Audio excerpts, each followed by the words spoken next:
like to firstly acknowledge FWCC Coordinator Shamina Ali, SPC Principal Strategic Lead for Pacific Women and Girls Merasini Rauquita, DFAT's Senior Program Manager Emily Aseli. Thank you for the kind invitation this morning. FWCC staff and invited guests. Today, I'm extremely proud to stand with FWCC to mark the 30th anniversary of the Labasa Centre and to mark the first of 16 days of activism for the prevention and elimination of gender-based violence.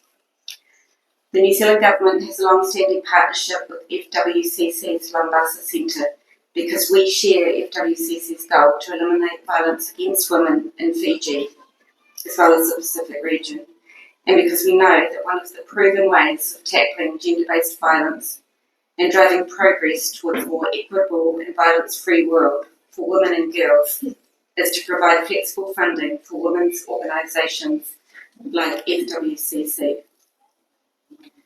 This year marks the 25th anniversary of the UN General Assembly's designation of November 25th as the International Day for the Elimination of Violence Against Women in memory of the Mirabelle sisters who were murdered on this day in 1960.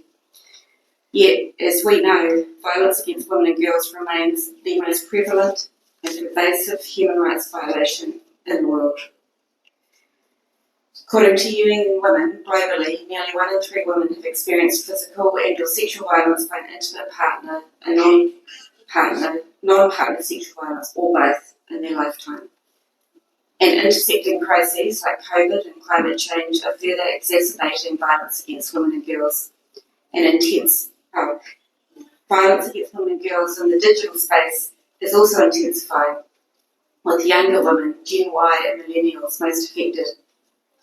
However, violence against women and girls is preventable, and there is increasing evidence that shows us what works, including whole of government and whole of society approaches that are supported by dedicated funding to women's rights organisations like Fiji Women's Crisis Centre.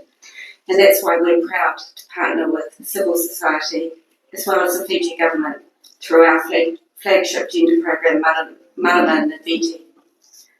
Marama Naviti is a program designed to address violence against women and girls, as well as supporting their resilience, their leadership, and the strength of women's organisations. It supports Fiji Women's Crisis Centre by providing access to funding for its 4 centres.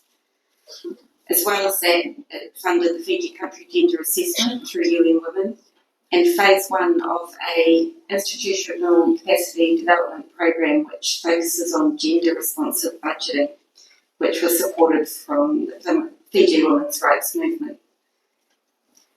Everyone has an important role to play in ending violence against women and girls, and we are more effective when we use our collective voice to challenge harmful norms or the rolling back of women's rights. I want to emphasise how proud we are of the work that's being done at the Labasa Centre.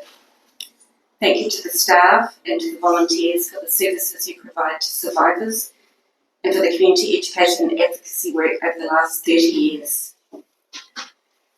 The presence of a strong and autonomous feminist movement is, I think, the single most critical factor to driving policy change to end violence against women and girls.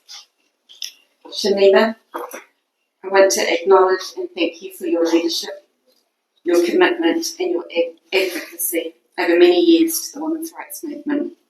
We're proud to be your partner. Congratulations, Labasa Crisis Centre. Happy International Day for the Elimination of Violence Against Women and Girls. Ka kite anō and Bimla Singh.